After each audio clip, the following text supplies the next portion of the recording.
We are back on Spiro Avenue, back-to-back nights, and I am excited. One of our most popular guests ever last night, John Wharton, followed by one of our other most popular guests ever, Chris Castellani, Locked On Tigers podcast, good friend of mine. As my producer Ben said, a Twitter sensation, a Twitter monster, if you will. Chris Castellani in studio again. It's so good to have you back, Chris. Oh, thanks for having me, buddy. I'm happy to see you. Happy to see Ben. Looking forward to this, man. It was said on this show by somebody, and it may have been me, about a week ago, that your head was getting a little too big for the show. That you were blowing up too big.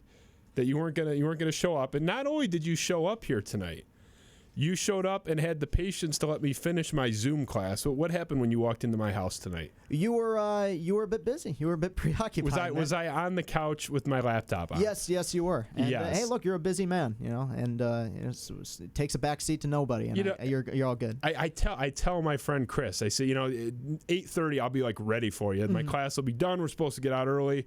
And the lady giving a presentation on the gender gap and why men are oppressive went like 20 minutes over her a lot of times. So here we are, but we are here. You're in my arms at last, Chris. I'm thrilled to have you. Thank you. We have so much to talk about, so much to get into. I'm not going to talk about the weather with you, Chris. Let's face it. Look at the shirt. You're a Tigers guy. That's your bread and butter. That's where your passion's at. That's where the bulk of your following comes from. Let's just talk about the state of the Detroit Tigers rebuild. A common theme on this show, a common theme in your commentary.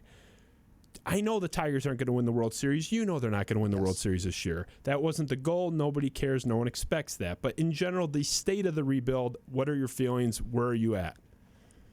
I will say my hope is higher now than it's been over the last several years. I thought the draft they had, while only 5 rounds, was one of the better ones they've had in a long time, because it was the first time I felt like Avila had finally addressed a lot of the issues that people had pointed out, which is the fact that, look, there's good pitching here. You don't have any position players. I mean, your best position player in the farm system is 19 years old, and they went out, they got Torque, and they got Dingler, and they got the Cabrera kid from LSU. They got some legitimate pieces. So it's not really the system that I'm completely worried about now. We could argue the merits of tanking for days. I mean, the way they've gone about things, it's the easy route. To fall into potentially, hopefully, generational talent by sucking for 4 or 5 years is a fairly easy route to go. You're gonna get some pretty talented prospects out of that. I worry about and you've talked about it with me. You've talked about it with Tony Paul the other week when he was on. I worry about their ability to develop players. I worry, and of course, the big elephant in the room. If and when the time comes where they do spend, I worry about, one, if they will, and two, how they're going to spend their money. Will they spend it wisely? So I think, all in all, I am a bit more hopeful than I have been over the last several years, but I am as remarkably skeptical as anybody else right now. And you made really the bullet point that needs to be said again and again in terms of this organization's development that predates Avila, that predates Dombrowski, that predates Randy Smith. And, you're a bit younger than I am, but I am 33 years old and have never seen this organization draft and develop a position bat that was a star. You had guys that were sort of second-tier guys, like, Curtis Granderson, a very good career. He was close. He was close to a star. Close to a star. A very good player. But I'm talking about, a top 10 in MVP voting more than once in their career. It doesn't have to be, Trout's once in a 5-generation guys. But, even an Altuve, somebody to that level, cheating scandal aside. And, you can notice my T-shirt. They do a lot of things right. I mean, either way. And right. They have drafted and developed a lot of legitimate talent. They've done a lot of things right. The trash can stuff. The Tigers do not have that in my entire lifetime. And that is a long time to not draft and develop one guy. I do think Torkelson will be the one to break that. I think he is almost too good to fuck up. I think it feels like you would think, right? But that's why you suck. So you can get those guys who are, almost automatic stars. You would hope. I was fine with tanking, and if this were a Pistons conversation, it would get really hot because I have been so mad with what the Pistons have done. I think they have ruined their organization, and it was so easy to do it a different way. It was actually easier to do it the right way than it was what they did. They didn't choose the easy route. They chose the hard route, which was also stupid. I digress. I have no problem with what the Tigers did, stripping it down. I would have liked to have seen some things done differently. The Matthew Boyd trade, or trade that wasn't, is an absolute unforgivable debacle. Horrible. It was blown. You had reports all over the baseball media, credible sources, not coming from me, not coming from the local blog, coming from credible media sources, that teams were beating down the door asking about him. Doesn't mean you were going to get a top 10 prospect. I was the one saying that was a crazy expectation, but they could have gotten a top 40, top 50 guy. They didn't. They blew it. There have been a number of missteps, but the general sort of bird's eye macro view, I'm fine with what they've done. But the question is, and this is what I'll pose to you, is when you get near that finish line, Tony Paul thinks we're at the finish line starting in 2021, this upcoming offseason, not for winning a World Series, but for when it's time to turn on the Jets.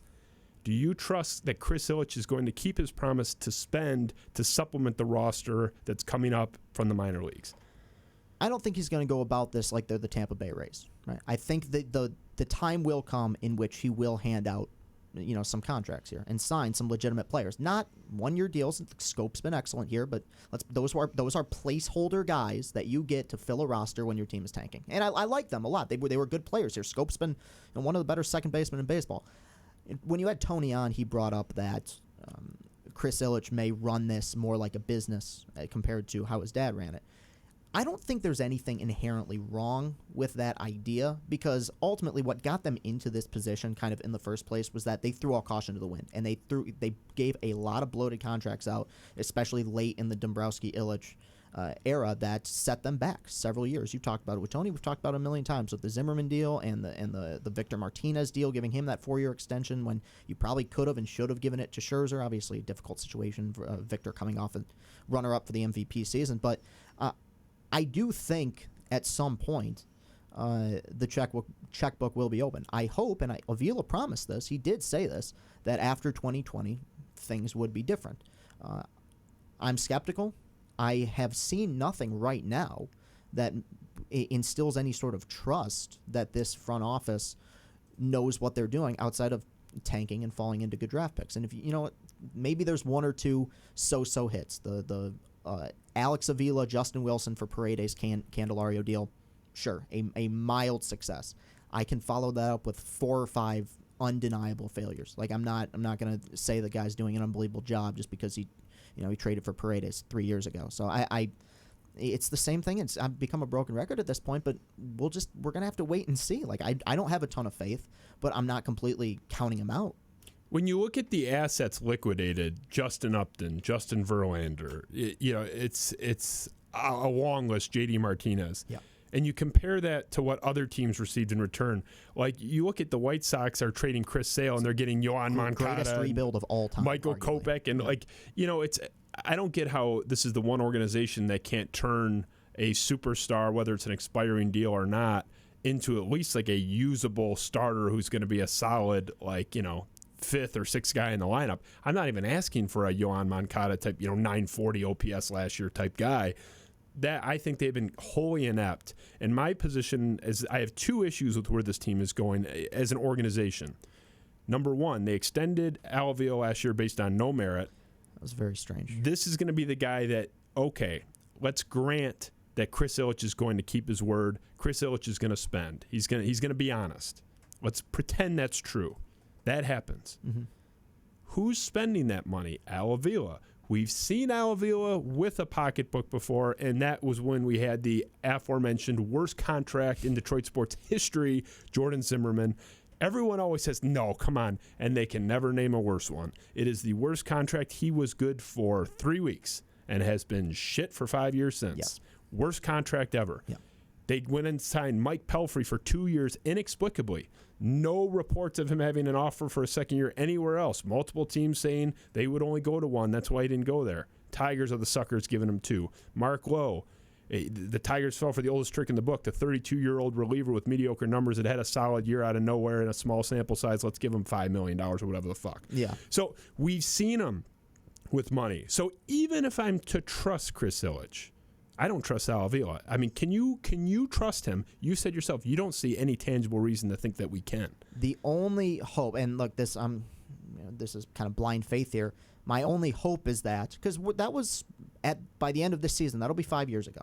My hope is that in the last 5 years, he's realized the error of his ways, and he will be, he won't be as impulsive, handing out some of these ridiculous contracts. Now that's, once again, I mean, the guy's 60, 65. I mean, I don't think, it's hard to believe that guy's changed in 5 years. But it's an expensive internship, man. Exactly right, but he's, that's kind of he's still the GM of the team, and that's kind of the best you can hope for at this point. And you bring up, and I wanted to talk about this. Tony brought this up, and we've brought it up a million times. The lack of returns they've gotten for some of these guys, for Verlander, for JD. Steve Stone, the color commentator for the White Sox, pointed this out on Twitter the other day, that you don't trade players so much anymore. You trade contracts.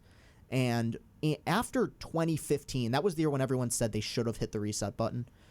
And, they finished last place. It would have made sense. That's when you handed out the Zimmerman deal. But to me, the window of opportunity where they screwed up and a team like the White Sox thrived was that 2016 was the year afterwards where they should have pressed reset, because they had a good team in 2016, came up short, should have made the playoffs, didn't. But you had Justin Verlander, basically winning the Cy Young, right? I know Porcello came in and stole it, kind of on a technicality. It was Verlander's to me. Right, but his stock was as high as it had been in years. You had Ian Kinsler, who just had an all-star caliber season. You had JD, who still had one full year of control on that deal. You had several guys who you could have gotten a heavy haul for, and you waited. You waited until all you did was dump salary for Upton, for a guy who no longer plays professional baseball. You traded JD Martinez for Dawel Lugo. The Verlander deal, look, I think there is bad luck involved. Franklin Perez is, apparently made of glass. You can't. There is bad luck there, but they haven't developed Jake Rogers well. He hasn't learned to hit at the major league level and wasn't that great of a hitter at the minor league level. And Daz Cameron has struggled mightily. So it's like the returns they've gotten for the time probably make sense. It's the timing of the trades, to me, where they have really screwed up. And the big contrast for me is we were coming right off the heels of the Dave Dombrowski era, for whatever you want to say. I always defended Dombrowski. It wasn't perfect, had some qualms with him, namely the bullpen. Jonathan Papelbon, head case or not, was still great, sitting there for nothing, could have had him for nothing. Didn't get him. Bullpen blew it. That's why this team doesn't have a ring. I think if they get Papelbon, they do.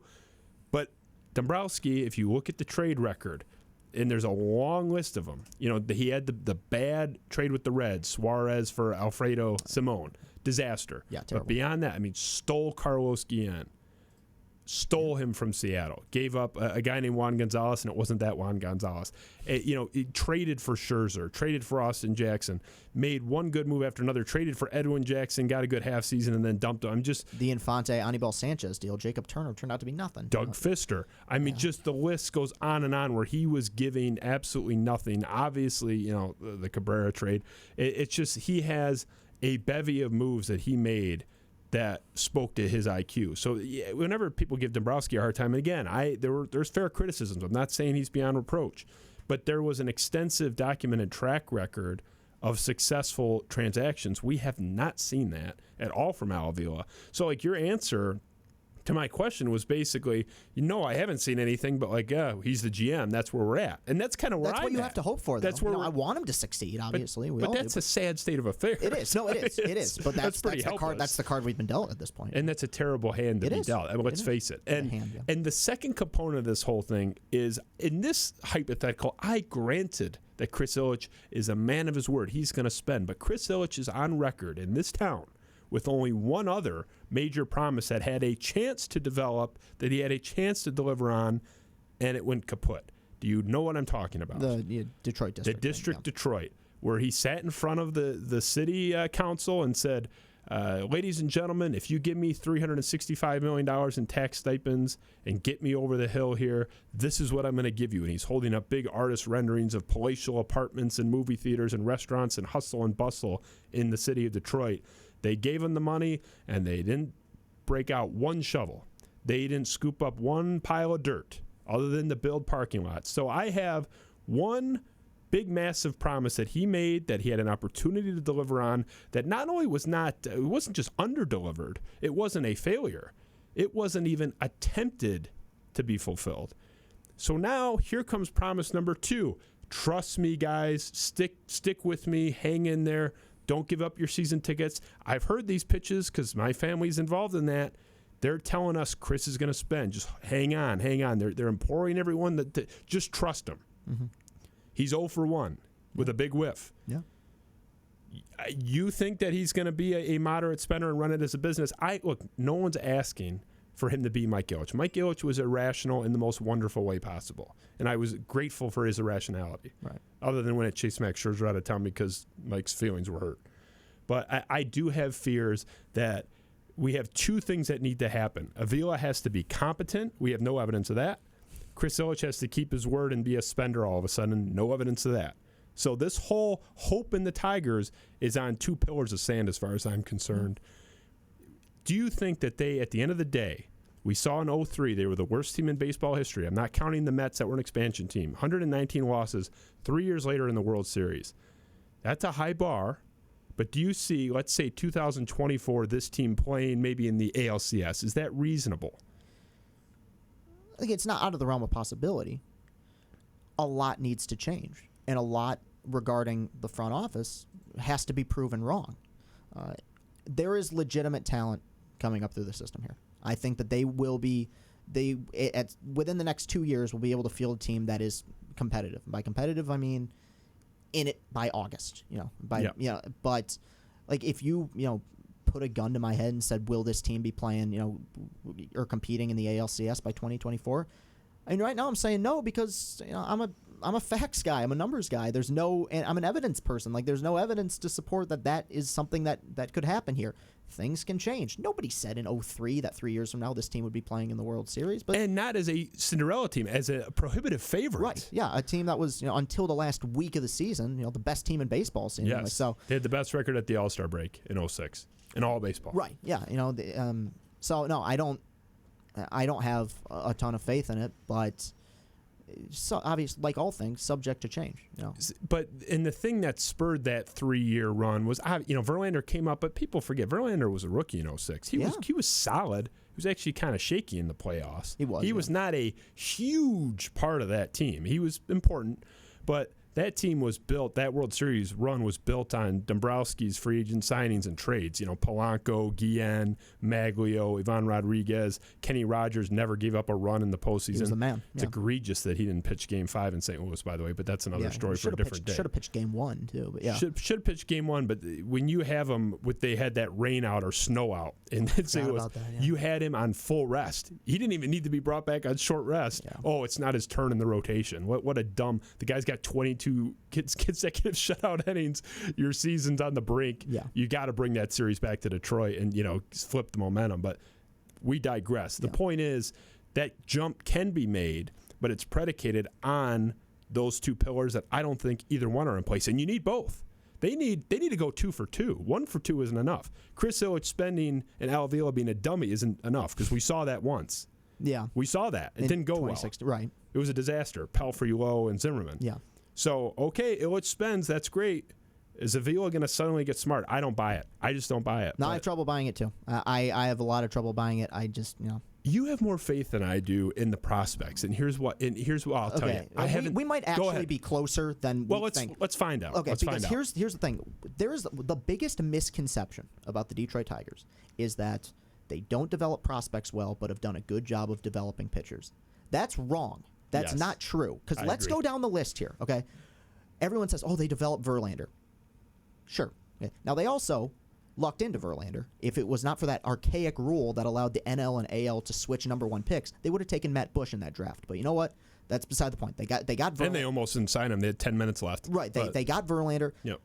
Justin Verlander, in terms of pure stuff, has probably the greatest arm of any pitcher of the last 25 years. I think that's fair. Right. And if he would have gotten drafted by the Orioles, Padres, or Pirates, would have been a perennial all-star. Yes, I agree. But you know what? Hey, that sometimes you luck out, and they did develop him. They did a good job with him. He turned into They didn't fuck him up. Right. Okay. After that, who is there? The one people go to, Rick Porcello. Rick Porcello wasn't very good here. Rick Porcello had a 4.45 ERA or something in Detroit. When this team was really rolling 2011 to 2014, and it was his turn through the rotation, you'd say, all right, well, they got to get some runs tonight. It's not Scherzer, it's not Pfister, it's not Verlander. Porcello's on the mound, he might struggle. Went to another team and won a World Series and a Cy Young. You can make the argument they held him back. Who else? Fulmer. Doesn't count. He pitched about 10 games in the minor leagues in Detroit. Corey Knebel went to Milwaukee and pitched some good baseball. Yes. Robbie Ray doesn't count. He was throwing fastballs at 93 in Detroit, goes to Arizona and picks up 5 miles per hour in velocity. Who else is there then? Drew Smiley? That's probably the next one. It's probably my least favorite player in Detroit Tigers history for a number of reasons, and we'll leave that alone for now. Yeah. But here's the counterpoint to that, and I feel like I'm arguing against myself now because I agreed with you for the most part. Mm-hmm. But just to clarify, you're talking about drafting and developing because, to their credit, they import Max Scherzer, who never looked anything like he did. That's true. I mean, he was shaky that first year. Actually, got sent down. Right, and they fixed. But he became something he never was before he got here. Mm-hmm. Doug Fister was solid in Seattle, became something he never was. Anibal Sanchez, solid in Miami, Florida, whatever. Was not an ERA champion in the National League. He was here. That's right. So I do think at the major league level that they did well with that starting pitching. Yes, I would agree. And the drafting and developing in the lower levels of their system, it is very much on the table for criticism. Which is the problem because you're basing an entire rebuild on 3 to 5 young right-handed starting pitchers. That's the whole basis of this thing is based around developing Mize, Manning, and Skubal. And I'm not saying they're going to be bad. I think they're going to be fine. The stuff is great, but I worry about that because, as we talked about with the free agents, there was not a whole lot of evidence to support that they know how to develop properly. And my concern is, and I'm pulling up Skubal right now to see where he's at, because I missed his last start, He's but better. I know he's better. But either way, look, I'm not putting a ton of stock into what Casey Mize and Tariq Skubal's numbers are after like 4 starts. Of course, right. But just to say, it is worth saying that for all the buzz about these guys, we haven't seen any of them perform at the big league level. Not a one. Mize, Skubal, Manning can't get up here. Yeah, Manning did not look good in spring. Looked terrible. And he did not look good in summer camp either. But it's frustrating, and I don't blame them. It's just frustrating that you see guys from the Indians, guys from the White Sox, getting called up right away. Tristan McKenzie looks like he's going to compete for a Cy Young next year. And look, sometimes guys develop quicker than others, but when you don't have a whole lot of evidence to support this team's ability to develop young starting pitching through the minor league systems, it is cause for concern. And it's not them. I think the players will be fine. As long as the stuff looks good and they're staying healthy, you can work around that. Lucas Giolito was the worst pitcher in baseball 2 years ago. He's a bona fide ace at this point. So, weirder things have happened. But it is frustrating when the only promise of hope we've had here over the last 3 years has been, you got to see these guys in the minor leagues. They're going to be great. These pitchers in the minors are great. And you call them up, and they're still developing. And they'll continue to develop. As much as I believe they should be here, as much as I want them to be here, they had the long COVID break as well. And I know it sucks, but they didn't pitch in AAA, and they're kind of learning as they go. But at the same time, didn't bother Tristan McKenzie, didn't bother that Garcia kid from the Yankees. Yeah. And it's not a condemnation of them. I'm not saying I'm terrified or but I'm just saying that it would be nice for all the bravado about, the Tigers are loaded with pitching. Mm-hmm. We still haven't seen one guy show shit on the big league level. It may happen. Skubal was, it was a promising start last time out. You got to win 5 innings to earn. Yeah. The eyeball test is nice, but your numbers are your numbers. The guy's ERA is almost 7. Right. Tiny little sample size. I know. Everyone calm down. I'm just saying we haven't seen one guy actually do anything on a meaningful level yet. It is very early, but I'm just saying you can't count these chickens like they're already hatched. Right. And the last time you were on the show, we talked about it was before the draft. Everyone was saying, everyone knew the Tigers were going to pick first. And I said, I wouldn't just automatically take Spencer Torkelson because, our pitching is set. Because you don't know that your pitching's set. None of those guys had made it to the big leagues yet. Now, I would have taken Torkelson. I think they did the right thing. It was a slam dunk. Because he was the best prospect. He was, and he had been for a long time. But my point at the time was, look, if you think Emerson Hancock or whomever is better, the pitcher for Georgia, you take him. But Torkelson was the best prospect. They did the right thing. But I'm trying to dispel this myth that, the pitching's set.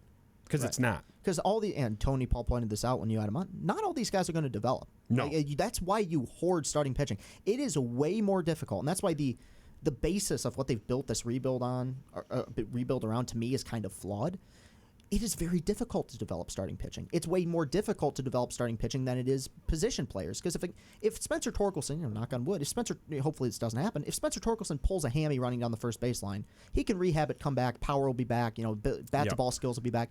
If someone suffers an arm injury as a pitcher, your stuff becomes worse. And some of that stuff, and guys can grow. We've seen great Cy Young winning pitchers, come back from serious arm injuries, but there are certain elements to that is tough to gain back. That's why, you look at what the Astros did, the Cubs did, the White Sox did, primarily, with a few exceptions. The White Sox loaded up on everything, but for the most part, it was built around position players because that's more of a guarantee that they're going to be successful.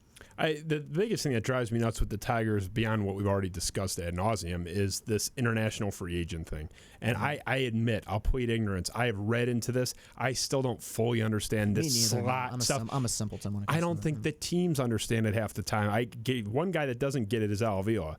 I don't think he gets it because, you can the rules with the stuff. The Major League Baseball, and I'm a diehard baseball fan, Chris, but they're a terrible league in terms of how some things are. How some things are. Yeah, you're right. I think even the biggest baseball fans of the world would admit that. I think you should be able to trade draft picks, for example. The whole slot value thing, I think, is a disaster.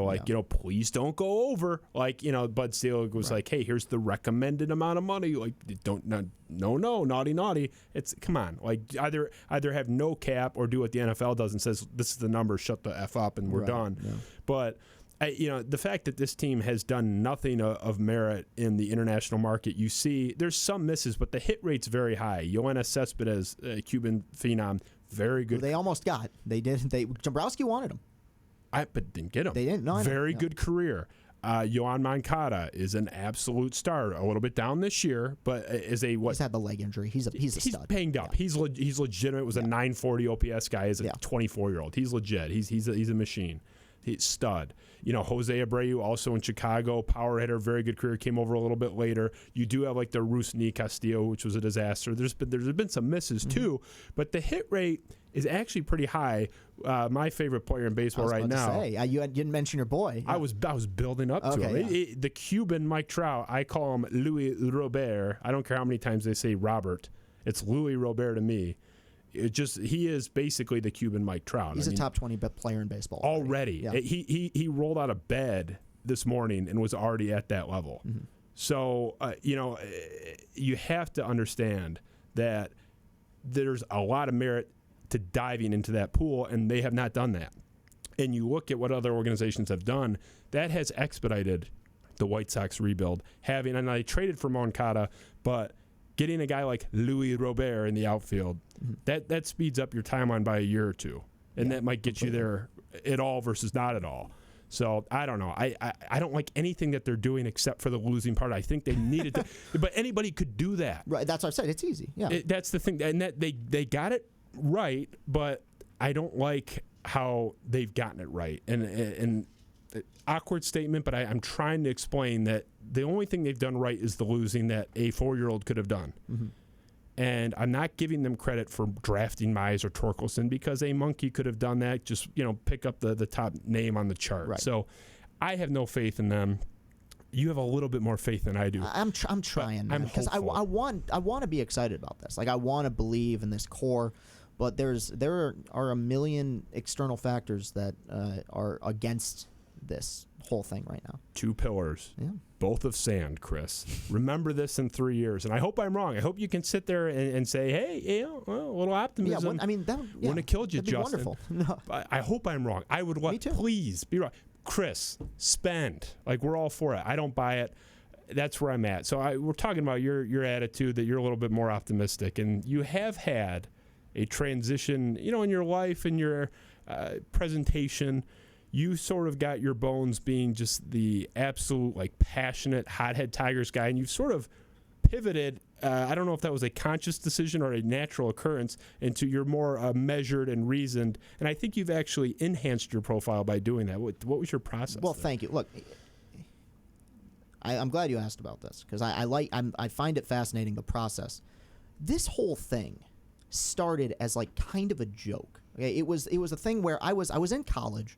I was 21 years old. My mental health at the time was deteriorating, right? And all I had was this like incredible passion. I'm sure it was boring the hell out of my roommates. Like we would get into these arguments, and I would get so enraged whether it be talking about Michigan football or Tigers baseball. I would have loved to have been there for those.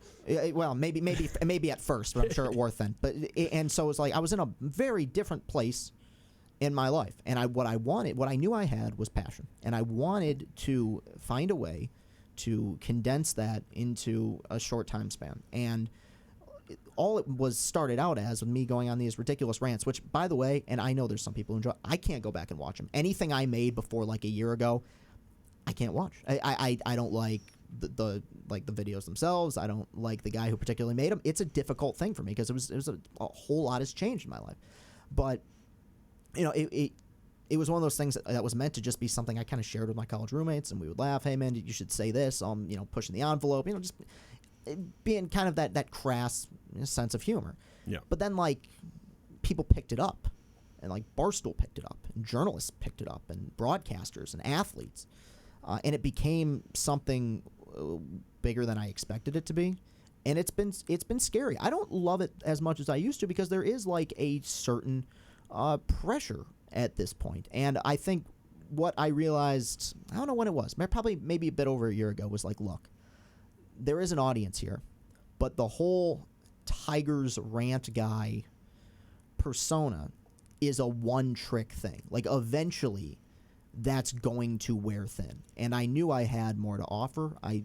Through conversations with you and other people, it's like I can speak on this stuff in a way that, like, you can get attention by not just being the guy who makes the most noise. And I've been able to continue to grow with that. And part of it too is like the team's not good, and it's like what am I going to do? Like I remember I go back and like if I haven't recently, but like early in 2016 or 2017 when like they were losing games to the Rockies, just trying to suck, and I was getting mad. I go back and watch. I'm like, what are you fucking angry about? They'll get Casey Mize out of this. Don't you understand?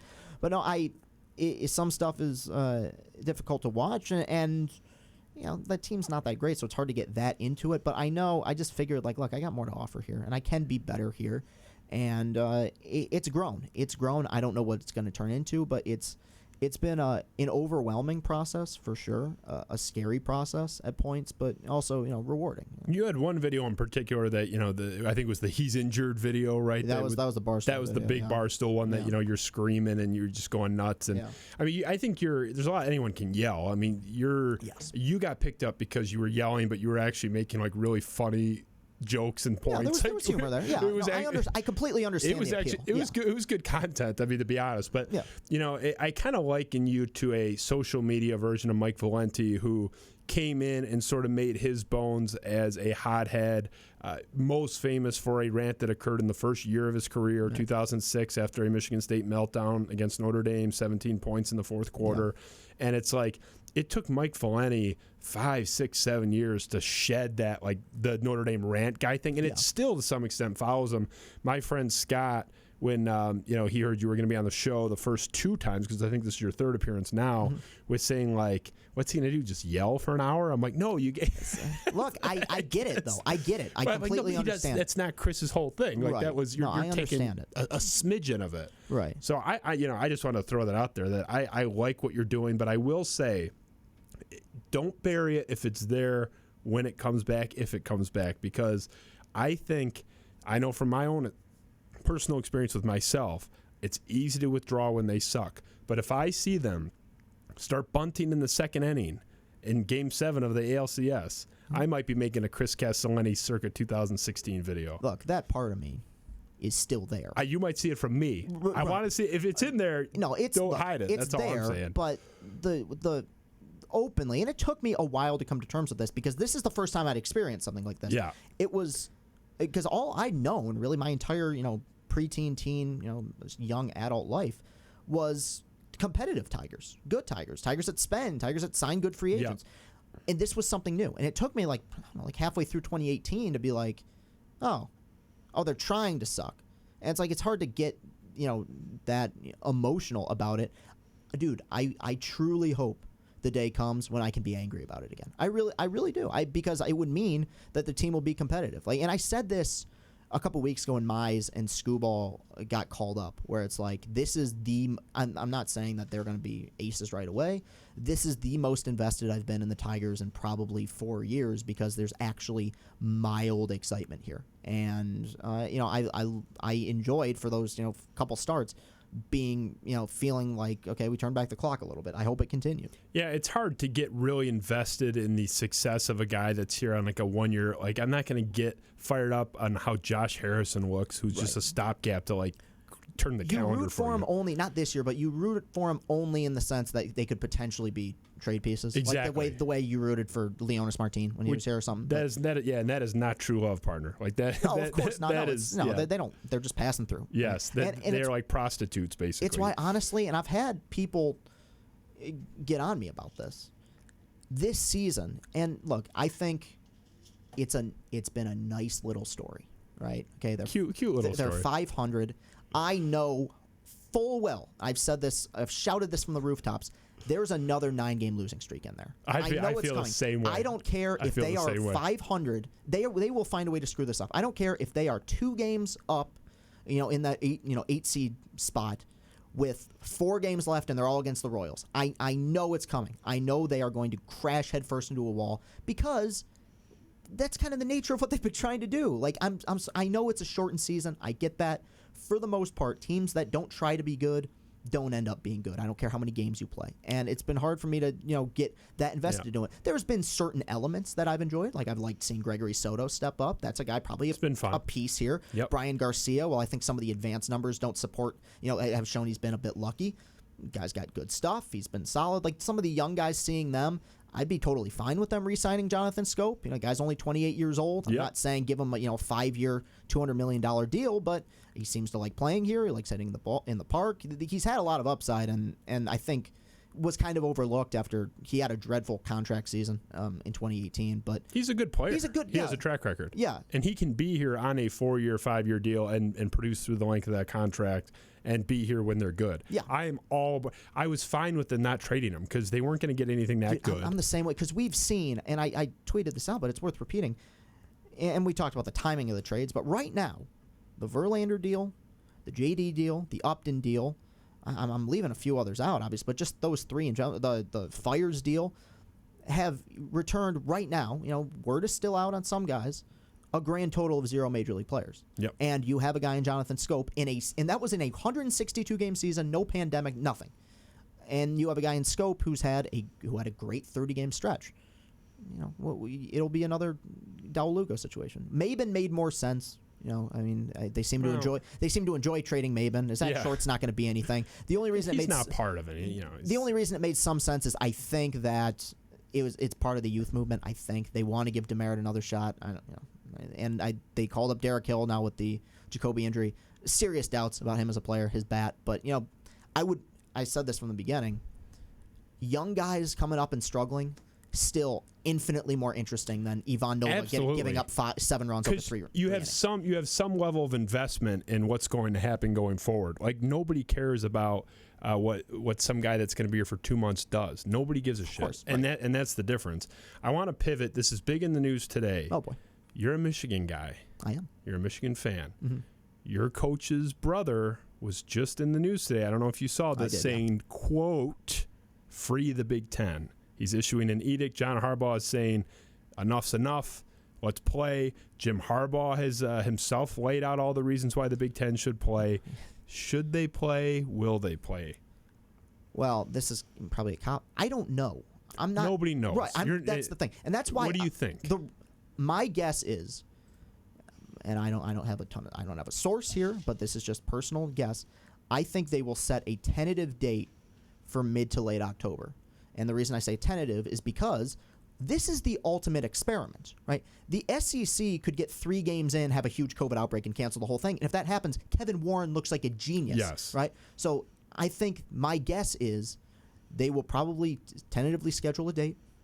If the SEC is still going strong, if the other conferences are still going strong, they'll play. Now, it will create the biggest clusterfuck ever if we get to the college football playoff and Ohio State is 7-0 and you're comparing their resume with a 11-1 Alabama team. Yeah. I don't know how that's going to work out. It's a complete mess. There's no good equation. there seems to be a disconnect. Like everyone wants to see him play. There seems to be this weird notion that like they're all being held back because reasons, or people add political nonsense into it. Everyone wants him to play. I want to see. You don't want to see it? No, I want to see it. I don't know if I buy. I think I happen you to do buy. Think that there's Tony Paul pushed back on me on this when he was in that chair across from me, because I think he is. I don't know if Clay Travis coined the term, and I don't love everything Clay Travis says. He's certainly controversial. I like some, I don't like others, but I think he coined the term "Corona Bro."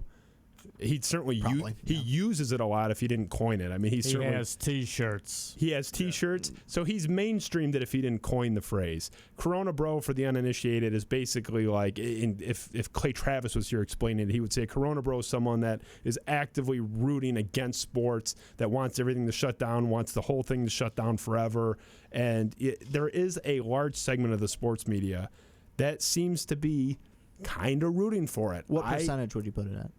Of the sports media, 65%. Wow, really? More than half. Wow. Are to some level. Now, there's varying degrees within that 65%. Somebody like Dan Wilkin is in the extreme, where Dan Wilkin would be, it's like the guy would be thrilled if we never played sports again. Tony Paul would be at the upper end of that, too. I'm sorry. Look, what am I supposed to do? All I can do is read what they're saying. And I look, I'm not saying they want people to die, but they are so emotionally invested. Yeah, they want sports, but people would rather be right than to get it right. And these people are so down the rabbit hole of COVID's going to kill us all. And look, I'm not like the whole thing's a hoax. I'm not that guy. I think those people are nuts. Right. Because I'm a nursing home administrator. I had people that I really cared about die from COVID. So I get it. It's a serious thing. But I do think that it is fair to say there are some people in the media. I told Tony he's kind of in that camp a little bit, where it's like anytime you see a positive case pop up, they are retweeting it and saying, oh, told you. Like they're openly celebrating it. And I get the sense that people are rooting against it. I get why people push back on that, but that's my perception, and I am certainly not alone. I don't follow it as closely as you do with this stuff. So I don't know. Yeah. I think if you're a person, if you think it's not safe, that's one thing. Like that's understandable. If you have evidence to back that up, that's fine. Yep. I think if you are in sports media and you don't want sports to be played, I think that's a bit odd, but that's. But if you're puffing your chest out when there's a outbreak somewhere, that to me is someone that just wants to take a victory lap more than someone that is melancholy over another setback in their supposed goal. If they're saying, we're dying for sports to come back, I would think when a story comes out of an outbreak at this campus or that campus, at my school, UNC right now, my current school, they were on campus for 3 days and they had to pull back. Yeah. And that quote-unquote Corona Bro crowd was celebrating it like their team just won the Super Bowl. That does not seem reflective or indicative to me of someone that is so invested in sports returning, and they are so sullen about this bad news. They are celebrating it. I will say, I think that I saw part of this with baseball. I saw several people that I've worked with who were like, man, you can't play a season. You got to cancel the season. And look, in fairness, it was June, July. This thing was still going really strong. Yep. They didn't have any sort of formula, working out a bubble principle. Apparently, I've heard that apparently was never going to work. I don't know. I didn't really look that much into it.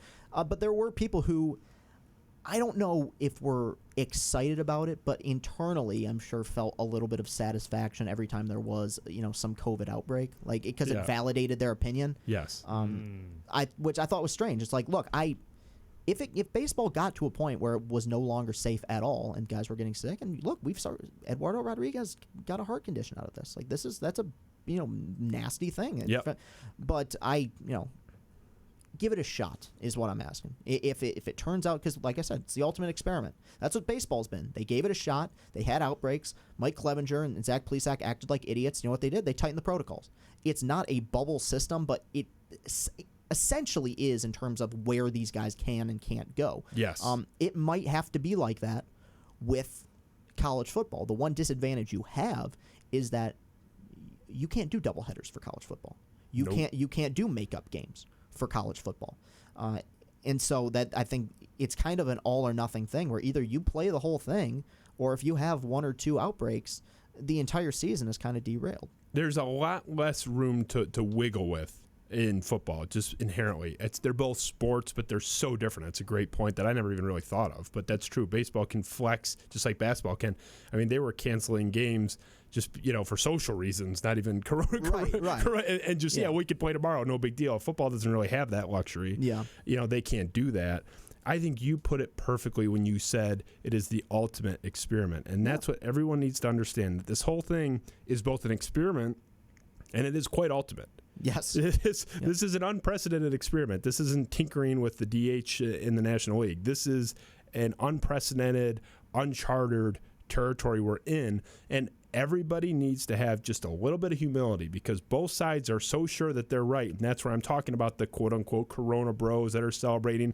Conversely, you have the other side of that coin where people think the thing is basically a hoax perpetrated by, I don't know, Trump or Hillary or God knows who, Russia. There's a different theory all over the place of some political reason that this is in place, which is nonsense. Everyone just needs to calm down because I promise you, you do not know what's going on. Right. Because that's why I haven't discussed it much. Because I just make videos. We're being silly goofballs in my basement. We don't really know. Right. I'm not presenting myself as an expert. Right. We're not claiming. And you weren't brought on here as an epidemiologist. Right. Let's make no mistake. But that's my point, is that even the top epidemiologists in the world have gotten this wrong at every step because it's impossible to predict an entirely novel virus. So everyone needs to calm down with this know-it-all. We should definitely play. We should definitely not play. Whatever decision you make, you're taking a measured risk. One more economic, one more of the body. There's cost-benefit analysis to everything. I have a better chance of staying alive if I stay in my basement than if I drive. Everything we do has some level of that. What risk are you willing to take? And there will always be that. No matter what, whether we go through this ordeal right now or 5 months from now, there will always be the, is it too soon? I mean, to compare it, obviously, different extremes, but it was like that after 9/11, where people are like, when is it time to get back to work? When is it time to have TV shows again or bring sports back again? It's the same thing here. There's never, unless this thing is completely wiped off the face of the planet, which it never will be, there's no set date in which, okay, time to get back to work. I don't envy any person who has to deal with this, whether it be in the Big Ten or any other sports league. It's a mess. Let's lighten it up. Yeah, let's do it. Let's lighten it up a little bit. Okay. I'm still going to be, an old codger, but it's going to be an old codger about a lighter topic than people dying. Yes. Total pivot. The state of the movie industry. Oh, yeah. You're a big movie guy. I'm a big movie guy. Yes. State of the movie industry. You're a movie critic. You got your YouTube channel cranking. You got a couple thousand views on some of these already, which you rolled out of bed. You just started putting them out, and they're already gaining a lot of traction. People respect your opinion. I shoot you messages all the time. Hey, have you seen this? Have you seen that? I respect your taste. But here's what I got to say. The state of the movie industry is a disaster. It's a bigger disaster than sports. But you are not just you, but you and people that embody you are a big reason why, and I love you. Okay, I want to hear this. I blame you, and I'm going to tell you why. Because you subscribe to this. I can't wait to see Avengers 17, the last fuck in the sand. Okay. And you perpetuate it because you get excited and you watch. One of my best friends that he trains me is Jared. He's probably watching right now. Big fan of all those. He's got like 1,000 little dolls. I'm telling you, you're perpetuating this crap. I love the Batman movies, but I don't need to see Wolverine 18, The Last Revenge, or whatever. Right. The state of the movie industry is a disaster. Okay. Do you not see the downside to going with these, where you just have like 6 different franchises repeating again and again and again? Yeah. Okay. This will be a long response. Let's go. Yeah. Go ahead. Right. I'll just turn my mic off. No. Yes and no. Yes, the reason why I get excited for every Avengers is personally, and once again, it's completely subjective, it's personal taste, is because I find all of them to be entertaining and good. If the moment came where they fell off, where they were no longer of quality, where I didn't find them entertaining, I'd stop watching. And we've seen this with other franchises. Franchises pivot. When Tim Burton's Batman came out, it was a huge deal, right? And then they made Batman Returns, and it wasn't as big a deal. Then they made Batman Forever, and Jim Carrey was a huge star, and it was a massive success. And then Bat Nipples, Mr. Freeze, all the puns, and people stopped going. Nobody saw it. Films are let's, as much as I enjoy them, Hollywood films are products. When products no longer sell, they stop making them. Like the DC would have gone on making Ben Affleck Batman movies forever, but Justice League didn't do very well. Batman versus Superman was underwhelming. Yep. So to me, I get the notion behind it. The fact that right now that we are probably going to see within the next couple of years 3 men over a 6-year stretch play the Joker is an insane thing. Right? We're getting to that in a minute. Right. But also the fact that you have, I always go back to DC and they're kind of a punching bag, but I think it's fair. Right now you have the Matt Reeves, Robert Pattinson Batman, which looks badass. It's one of my I think it's one of my favorite trailers I've seen. Biting my tongue. Okay, fine. I got to turn my mic off. I'm going to say something. I'll say this, and we talked about it on Twitter. Watch some of his recent stuff. The dude's a great. I have to be fair. Dude is a powerhouse. He really is. He's become a real chameleon. Matt Reeves is a great director. The Planet of the Apes series he did was phenomenal. But you have that. I'm fine with that. Cool. You also have, in a separate universe, same studio, different filmmakers, you have Michael Keaton coming back to play Batman. That is and Ben Affleck coming back. They're setting up a multiverse. That, I think, is one thing where people will start to jump ship. Because, you have this Flash movie that they're doing I refer to it as the ultimate cinematic Hail Mary, because you have a star playing Flash who was caught on video choking a woman and nothing's came of it. You have so bad. Yeah, you have Ben Affleck, who all but admitted nearly died playing the role the last time, and you have a man who hasn't played the part in 30 years. Now look, I think it's a dumb idea. If you have good writing, I'll enjoy it. Back to the original point, though. Is it too much? Is there oversaturation? Like I said, Hollywood films are products, and products have brand names and brand recognition. For the most part, I think it's 95% of films are either adaptations, remakes, or sequels. Right? It's why I root for and champion, and I haven't seen it yet, a Tenet or an Inception or a smaller movie, let's say, like Whiplash, my favorite. You still have to see Midsommar. Right, which I've heard was very good. Yeah. Original ideas. All right. Yeah. But the thing is, unfortunately, and you point at me, Avengers Endgame was the biggest movie of all time. There's a lot of me's out there, right? Well, I said there's a lot of the you. Yeah. I'm not. I said that, but here's the thing: you are making a great argument for the studio head. I know why they're doing it, because people are buying it. Mm-hmm. If it's commercially viable, they'll make 7,000 of them if they're making money. Yeah. I get that. I'm not blaming the studio head. That's why I said I'm blaming you. I'm not blaming Hollywood. I'm blaming you for liking it so much. Mm-hmm. I mean, you're a big movie guy. You mentioned some great ones recently. Yeah. Would you rather see The Shawshank Redemption, something like that, for the first time, or the 17th iteration of X-Men? I mean, it's The Shawshank Redemption. But we're not going to get The Shawshank Redemption when we're so focused and the Hollywood dollars are on. Well, we won't get The Shawshank Redemption seen by a lot of people. And, that's a once in a million Didn't get seen in 94. It was a box office flop. Right.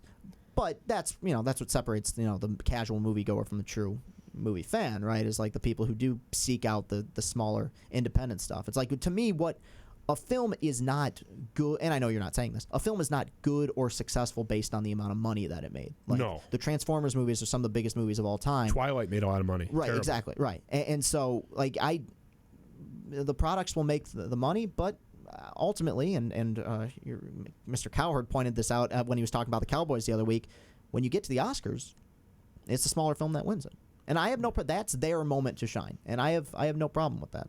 No. Well, I don't know. I hate the state of affairs. I look back to the 90s, early 2000s, what you see, Good Will Hunting, Shawshank Redemption. The 90s was an awesome decade. 7. Yeah. I mean, it's even Forrest Gump, which is, I love it, but it's polarizing. Some people think it's corny over the top. It's overrated because the year it won Best Picture, it was up against Pulp Fiction and The Shawshank Redemption. Shawshank, right. Yeah, come on. Murderer's Row of movies. At the same time, though, I never agree with the Oscars. The last time I thought the Oscars really got it right was Hurt Locker. That was 10 years ago. Yeah. Yeah. Well, I can tell you who's going to win. It's whatever, social theme is hot. There's definite truth to that. I'm sorry. I mean, the proof's in the pudding. It's like, oh, it's a woman having sex with a fish. Like that's cool. Like I didn't see a single person who had Green Book as their favorite movie of 2018. Yeah, it's and like, it won Best Picture. like as long as you have some type of like oppressed person, it's gonna win. It sells, That's they're playing to the crowd, which I probably would too. I guess. I mean, yeah. There's something to be said for playing to your audience. I prefer the best movie wins the award for best movie, but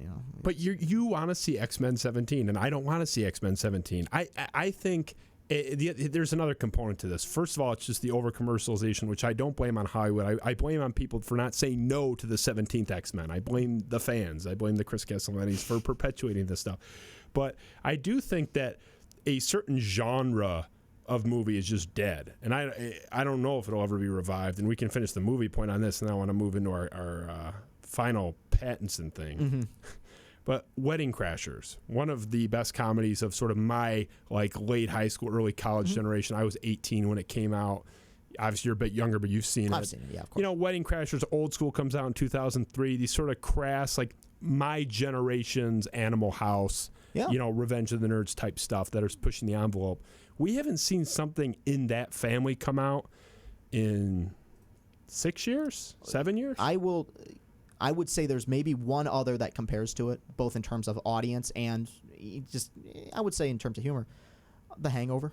Yeah, but now you're back in 2009. Right. That's still a while ago, but my point, I include that, but my point is we haven't seen anything like that. I want to say what.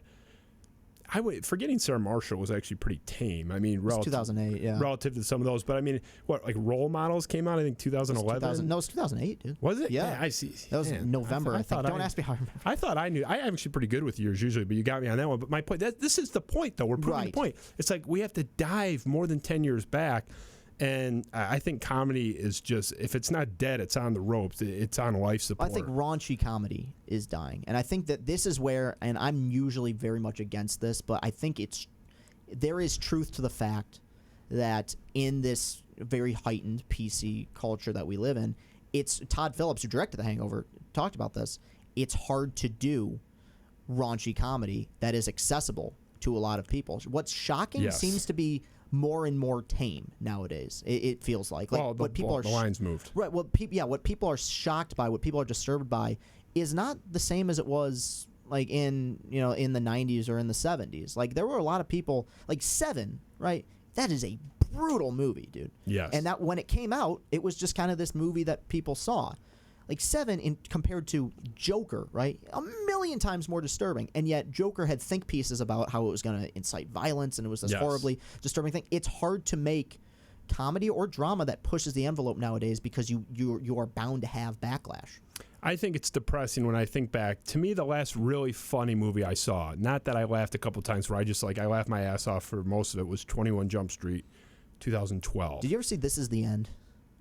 Overrated. Oh, you see, that's bad. And I like a lot of those guys too. That's maybe the hardest I've laughed in a movie theater in a long time. I thought it was really terrible. You see, my mom would agree with you. She couldn't stand it. It was so bad, and I like those guys too. It's not like I was predisposed to like it, and You see, I thought it was very not my cup of tea. But I also think Pineapple Express is like the greatest comedy ever, and everyone thinks I'm nuts. So 2008 was an insane year for that. You know what? That might have been the last great year for comedy. In that summer, you had Step Brothers, Tropic Thunder, and Pineapple Express in about a 3-week span. Yeah. 3 comedies like all in that July or whatever it was. That's the greatest summer ever for movies because you had Iron Man and Dark Knight and Wall-E. Like, that's really rare that it seems like that was kind of the last hope there for the raunchy comedy. Now it is a dying genre. It's sad, and instead we just have to wait for the next action hero movie, which I just don't like. I do like the Batman series, but that's it. Right. So anyway, we had a little fun thing with John Wharton that we did for the first time last night.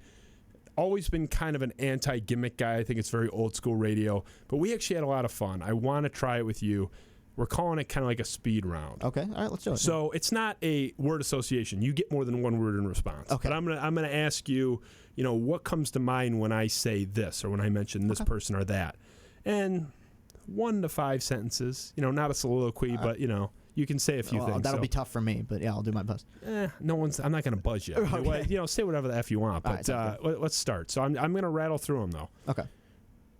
What comes to mind when I say Dave Dombrowski? Legend, I think the guy is a top 5 GM. Every year he was a GM in Detroit and in Boston. A bittersweet taste when you talk about him because of what he wasn't able to achieve here. But I think we'll have a strong case as a potentially Hall of Fame GM. I agree. Loved him. I sad he never got it done. I thought he did a lot of great things. Yeah. And it hurt to see him and so many other former Tigers, Verlander, JD win as soon as they left. It's weird because when he sets out to do something, he does it more often than not. Like he's trying to bring Major League Baseball to Nashville now. You know that's going to happen. Yes. Like he's not going to stop till that happens. So no, it's what makes that run so much more frustrating that he didn't get it done here. Yes, especially with the pocketbooks and the AL Central being a joke for most of that time period. It was tough. Juwan Howard, Michigan basketball coach. I think the guy's an incredible guy. I think he did a good job in year one, really, because that team wasn't that good. They didn't have a single shooter on that basketball team. I think that this offseason they took a hit. You had 2 5-stars fall through your fingers, but part of the reason why Michigan State is so excited about the recruiting class they have coming in here in the next few years, obviously the talent, but it's the fact that they have missed on a whole lot of guys that would have gotten them national title number 2. That is the nature of college basketball recruiting, especially if you're going to try to keep a clean program. You're going to have 5-stars fall through your fingers. You're going to have transfers. I believe in him completely until I won't. I have right now, I think I give year one a pass. I think he did a fine job. Mark D'Antonio. I think over time his legacy will be that of the best coach he's ever had. It still should be. There's some people with a bittersweet taste in their mouths because of the way it ended. I understand that, but I think over time people will realize that his tenure here, you could say when it started, they were very competitive from 2008 to 2015, and then they had a bounce back year in 17. But the glory years, 2010 to 2015, was the greatest stretch in the history of Michigan State football and will be remembered as such. Yes, legend at Michigan State. Yes, sad ending, legend though. Yes, Jim Leland. I think he did some great things here. I think that he's an old-time baseball manager. I don't think he would survive in 2020 in the age of analytics. Nope. And it's part of the reason why he didn't survive past 2013, really. But I think remembered fondly, lost his mind in the 2013 ALCS and lost it before that. He made a lot of controversial decisions, but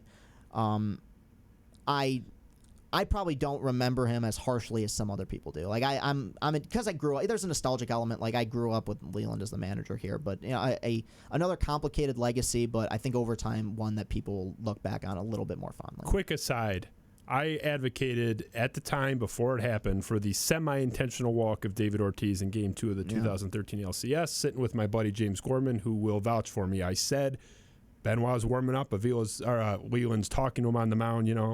Giving him whatever he's giving him in his ear. I said I would be telling that motherfucker, don't throw him one strike. You don't put the arm out. Yeah. But don't throw him anything to hit. He's going to be pumped. He's juiced up, bases loaded, 2 outs. This is his spot. Yeah. Let him get himself out. If he doesn't, you're still up 5-2, still 1 pitch away from getting out of it, and I'll go face Mike Napoli. Right. They blew it. And Napoli beats you. You got a shitty bullpen. You can't let David Ortiz hit that. What's the matter with you? It still bothers us, doesn't it? It always will. That to I me, was at Fenway for that. That is the Tigers. That's the Tigers. Buckner. That's the Tigers Bartman moment. That to me, that is the. But that's on the manager because a lot of it. Yeah, there were 4 or 5 decisions he could have made. He made the worst one. I knew that. Me with no credentials whatsoever said before it happened, you can't throw that guy a strike. It's going to be a disaster. At best case, he's going to hit a double off the wall and clear the bases. Right.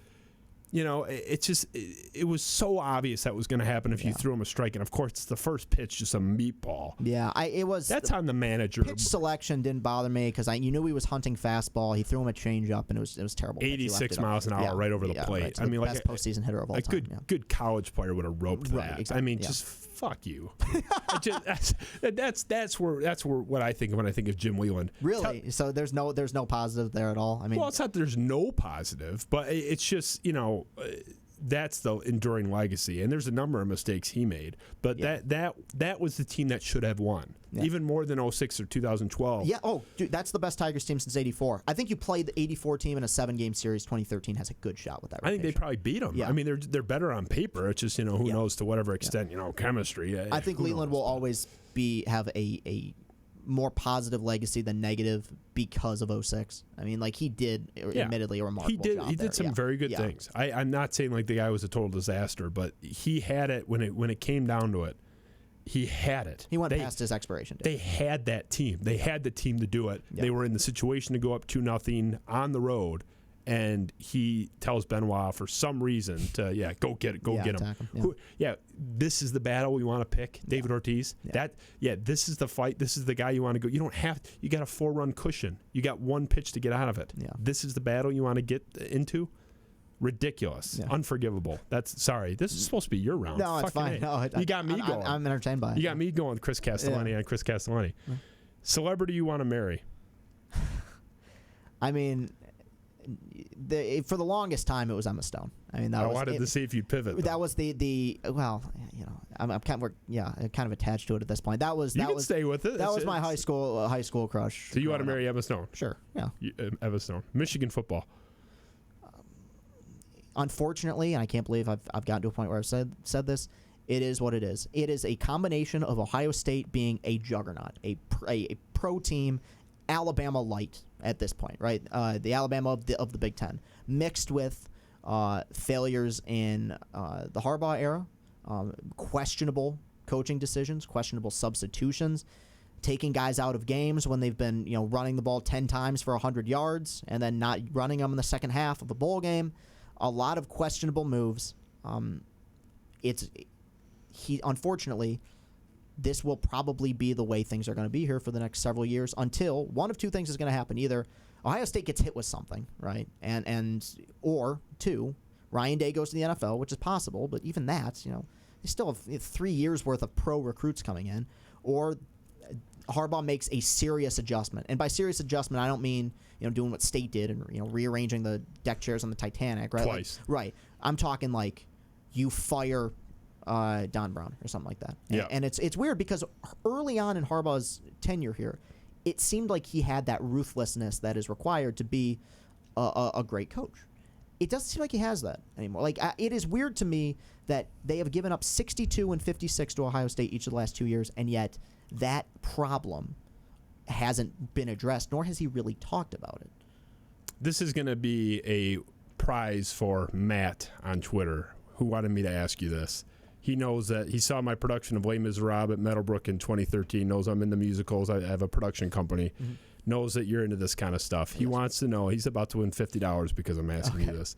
He wants me to ask you that if I were casting Chris Castellani as the lead in a musical, what musical am I producing for you? Well, it's not actually the lead.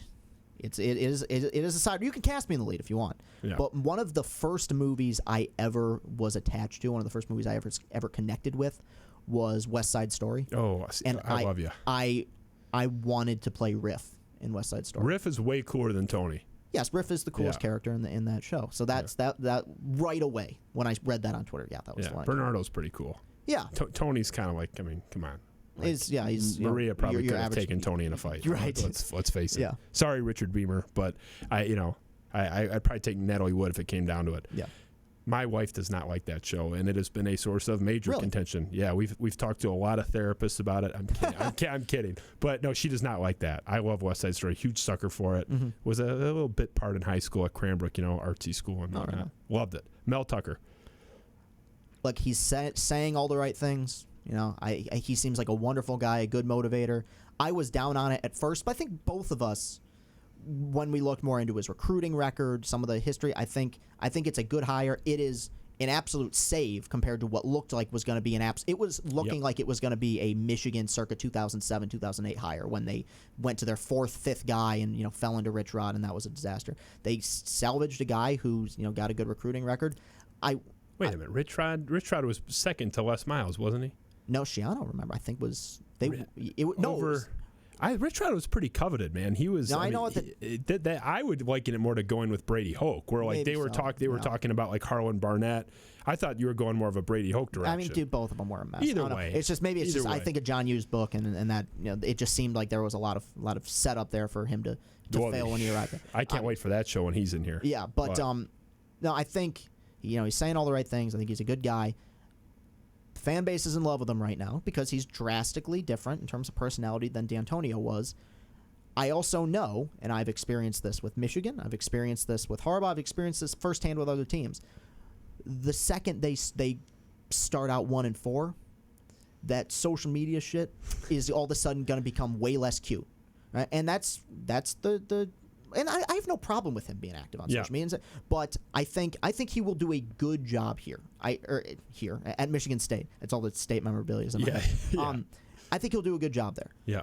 I do think it is fair to say, and people crucify me when I say this, that D'Antonio's dominance while at Michigan State benefited significantly from the fact that many of those years Michigan was a disaster. All right, fuck you. No, you know I'm right. Right. That's such a soft spot for Michigan State fans, though. They absolutely hate that. I know. Because it's the whole, like, you can't beat us when we're a good thing. And it's like, okay, but you didn't beat us when we sucked either. Right, it's like, you can always say that. It's the same thing in the early 90s with Michigan basketball. I mean, obviously, recruiting, violations aside. MSU was, they were okay. But what did Michigan being bad have to do with Mark D'Antonio punching Urban Meyer in the face twice? Right. Something couldn't do once. That's where his legacy is greatly enhanced. And that's where the argument just fizzles out, Chris. It does. Because, yes, did it help that Michigan was down? Sure. But they won at a level. They beat Georgia. They beat Ohio State on a neutral field once as a heavy underdog with 2 backup quarterbacks on the road against an undefeated. That was his finest moment. That was his greatest. No, there's enough evidence there, sans Michigan being down, to say that it was a legitimate absent or present Michigan being good or not. But it did contribute to it. I mean, there was a small there was a small contribution to the fact that Michigan got to a point where that was an automatic W on the schedule. It's a component, not an explanation, and that's fair. No, I think that's fair. We'll meet in the middle on that. And Michigan is now competent. They, despite all the the failures of the Harbaugh era, they still recruit very well, and there will be battles. He should have a long leash here. As great as D'Antonio was, did not leave them in the best spot. And terrible spot. People, that will be part of his legacy. Most coaches don't get to ride off into the sunset. Most coaches, even the best ones, do fizzle out at some point. Yep. And that was, it was his turn. So he's going to have, I would say I think you said this as well, by year 3, if this isn't a team that's competitive, winning, somewhere between 7 and 9 games by year 3, they won't get rid of him. But there will be some rumblings about whether or not he's the right guy here. I'm going to be more, like those first few years, I'm going to be more eyeball tests. Like, are they playing hard? Are they playing disciplined? Are they quitting when they get down 14-0 on the road? Like, are they packing it in in the second quarter? Like, to me, this cupboard is so bare that if you even start judging before year 3 on a big level, I think you're doing it wrong. That was one part of the D'Antonio era that they struggled with a long time, was lack of discipline. I mean, not even taking into account off the field stuff, that one time. Like, just dumb penalty. I remember in the 2007 Michigan game, Michigan's down 10. Greg Matthews is 5 yards out of bounds, and I think it might have been Chris L. Rucker just bulldozes the guy like that. That's the type. I think that falls under the eye test. Like, if you're playing fundamental football and still losing, well, sometimes you just don't have the talent, and that will be for the first couple of years here the case. Yes, everyone needs to just wait. The one thing I'll say with the social media stuff, everyone is like, "Oh, he's so cute and clever." I love that he's doing it. It's what I would do. I think it's a neat change. It's how you relate. Yeah. It's a very nice breath of fresh air. But it's not. It's not. This isn't a criticism. But just to clarify, it's a little more calculated. He's not this like jovial, jolly guy spontaneously tweeting this stuff. It is extremely strategic and crafted. This is not a criticism. It's just as it has to be. I did a little tribute because I'm a little itty bitty production company, and we did this little tribute song to Mel Tucker and the new era of Michigan State football, and called the song "Relentless." And there was a little cartoon picture of him that an artist that I'm friendly with drew for me, like just for the cover art for the song. That song was up for like 4 minutes, and I got an email from the company that like represents Mel Tucker's brand. It was like, hi, we represent Mel Tucker's brand. I got basically a cease and desist, Really? like take the song down. And I said, no, it's fair use. Like it's a picture of a famous person, and I don't even use his name in the song. Like, F off. And they did. I mean, but that was up for 5 minutes, and I got a letter about it. So it's like, it is he is paying somebody a lot of money to tweet for him, to tell him to do this, record this video. It's very, very calculated. That's not a bad thing. I think it's actually a good thing. Yeah. Because he gets the value in that and reaching recruits in that way. But it's just funny because the Michigan State fans are like, oh, I love Coach Tucker. Like, he's so cool and down to earth. Maybe, but he's smart. This is strategic. He's not as like off the cuff as he's presenting. Right, of course. That's all I'll say. I'll get back to this is supposed to be year round. No, you're fine. Most overrated movie ever. Shit. This is a tough one to just throw at you. Yeah, that is tough. Oh boy. All right, I got one. Let's go. I hope I don't think it's a bad movie. Yeah, it doesn't have to be bad. Overrated. I don't think Raiders of the Lost Ark is that great. Oh, I agree. A little overrated. Because to me, okay, Indiana Jones 4 is a bad movie, right? With the nuke in the fridge. Yeah. Outside of that scene, right, where he survives a nuclear blast in a fridge, I don't think it's any dumber than any of the other Indiana Jones movies. Like No, those, they're all they're kinda silly. fun. They're Yeah. fun. Yeah. But to me, like it's good. I understand why people love it. But in terms of early '80s, late '70s Harrison Ford, like Empire to me is still far and away, his best movie. You want to hear my most overrated movie of the last 5 years, if not the last 30? I might have to duck. Can I guess? Go. A Star is Born. Did I already tell you this? I remember that tweet. You said this was a silly movie, and it is an absolutely ridiculous movie. You see, it made my top 10 of the decade. So like, great soundtrack. Amazing By the soundtrack. way, I love the music in it. By the way, that script is a train wreck. See, I thought it was great. I haven't seen it. I haven't so bad. seen it. I haven't seen it since I saw it in theaters. But it makes no sense. Bradley Cooper's at a party falling on his ass, and Lady Gaga, who's like in love with him, this is like the love of her life, and she's like, oh, he does that. It's like, you're not at least a little bit disturbed by this guy? The guy's in an obvious free fall. He's a total disaster, and she doesn't like realize this until he pisses himself at the Grammys. Yeah. I mean, it was a silly script. Awesome soundtrack though. And great performances, I thought. That's the best Bradley Cooper's been in anything. The acting was good. Yeah. The script was preposterous. I also think, not the most overrated movie ever, but extremely overrated in terms of recent times. I'm going to duck because I know you disagree. Joker was not that good, partner. You see, I loved it. And it's not that good. It's one of those movies I wonder how it's going to age. I was amazed by the fact that in 2019 when it came out, that a film that was admittedly very brutal and had this dour, pessimistic view of society. You rarely see that. I wonder if in 5 years, if we've gotten more films like it, if I'll appreciate it the same way that I did. Not saying it was bad. Overrated. Everyone was going crazy for it.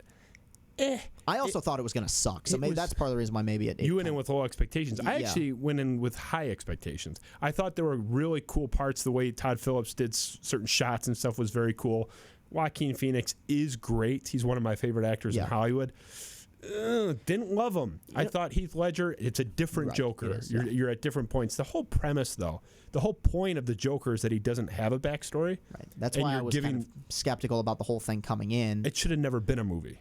Well, the one argument I have is there's a whole lot that's left up to interpretation and open-ended where it's not a complete point A to point B to point C origin story. There's a lot of ambiguity there where I was like, all right, maybe like I can buy this as a possible Joker origin story. So you're going with like it was all a dream, like this is when not there, but I think there's elements to it where he's an unreliable narrator, let's say. I would that's say fair. That. Yeah. I enjoyed I mean it's like well shot. It's cool. I do think Heath was the superior Joker, and even so, I mean it was my in my top 3 favorite movies last year, maybe even number 1.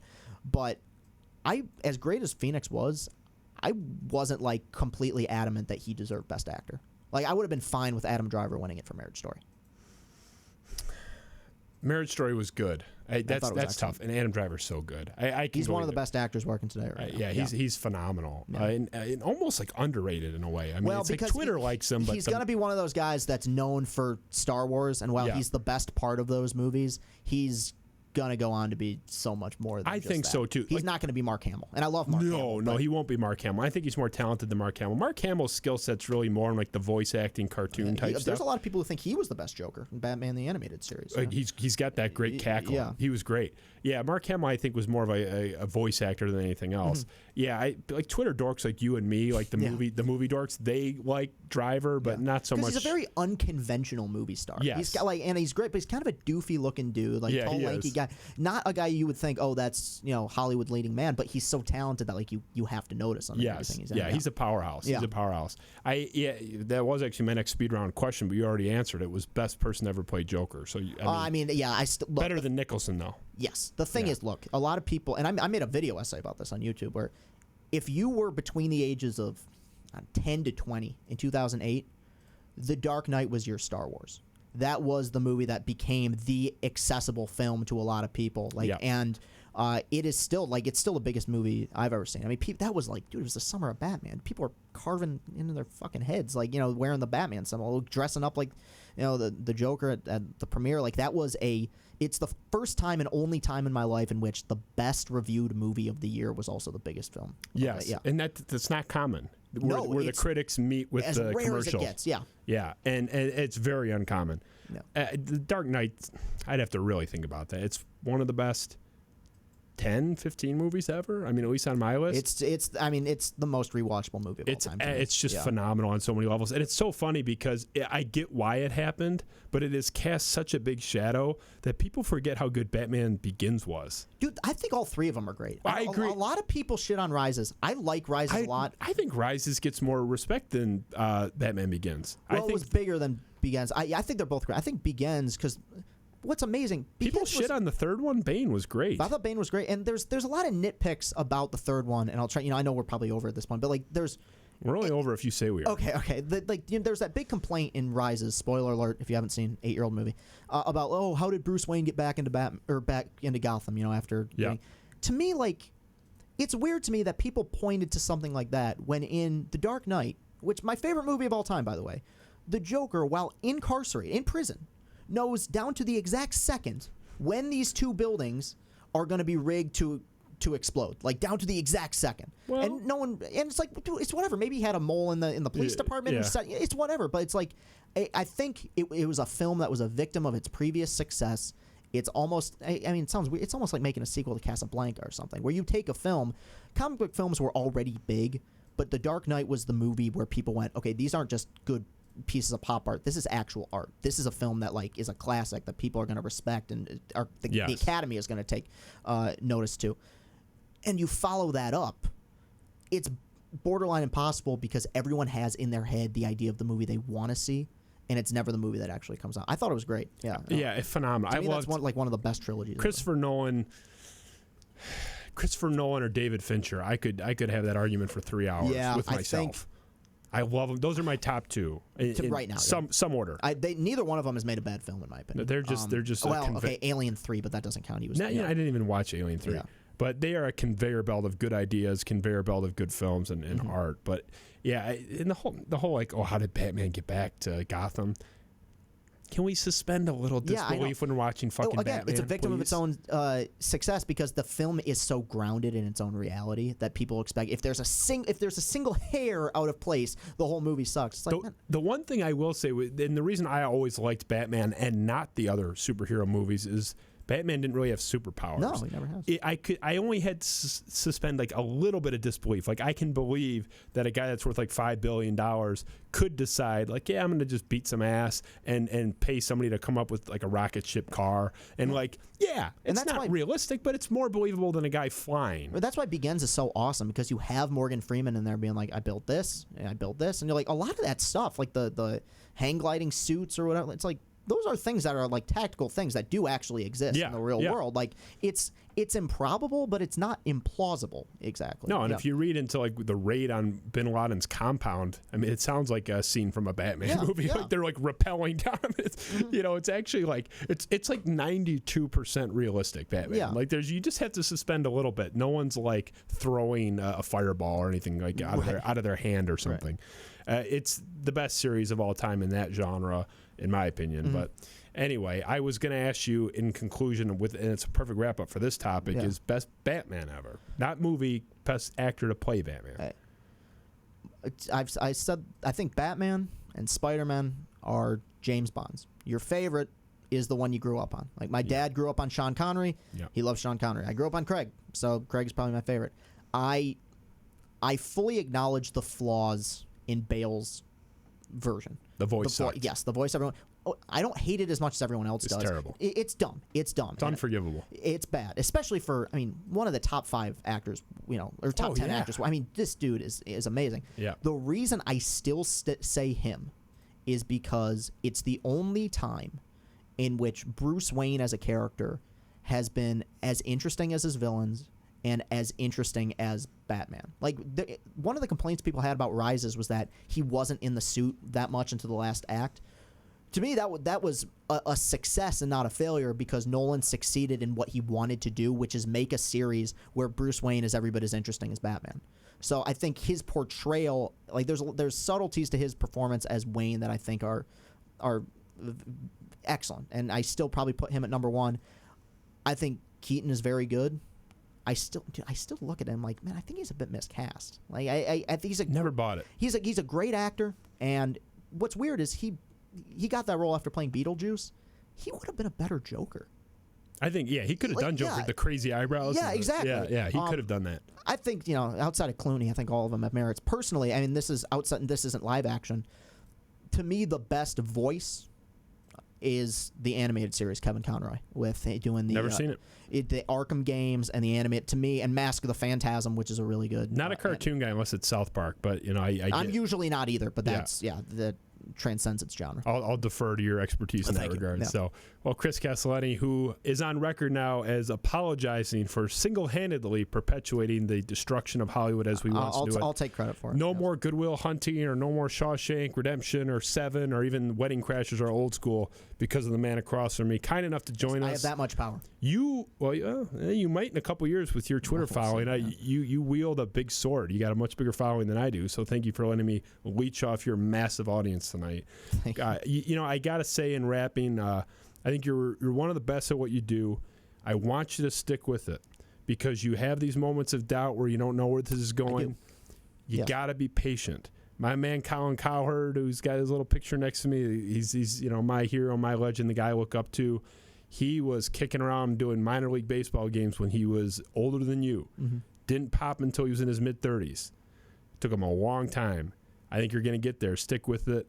You're fantastic. I appreciate it, buddy. Thank you for having me on. This is a lot of fun. Happy to have you. Real quick, want to thank our sponsor, the Michigan Peddler. We've been peddling them since the show began. Early supporters of Spiro Avenue. We love what they do. You will too. Check them out. They're all over social media at MIPeddler, MichiganPeddler.com. Just Google them. I mean, you don't have to take Spiro Avenue's word for it. Just Google them. Let the Google reviews do the talking for you. 4.9 out of 5. Insane. Nobody gets that. Go to the Capitol Grill. Look them up. They're the best steakhouse in town, right? 4.6, 4.5. They don't have no 4.9. Check them out, Michigan Peddler. It's a blast downtown Detroit. They'll buzz you all over town. They have these big COVID boards now. Hey, I might just go by myself. I might ride around town by myself on one of those bikes. It looks like a riot. So check them out. Support them. Big sponsor of ours. We appreciate it.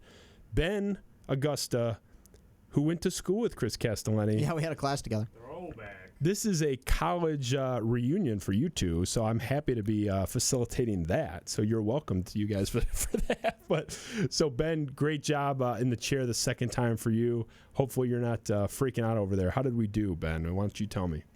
Okay, couple of mistakes, but second time around, what are you gonna do? How do I look? Do I look good? As long as you can look handsome, right? Yeah, see, he has to say these things. So anyway, Roberto, I think, is up north, our executive producer who's overseeing the whole media aspect of this. Ben has gone balls to the wall with this. Every time I pick my phone up every 5 minutes, there's like 6 new notifications of stuff posted from an account I used to run but never used. Ben, you're the man. I love you. What you're doing is just awesome. Love my audience. We've had 15,000 plus on every show so far. Awesome. It's crazy.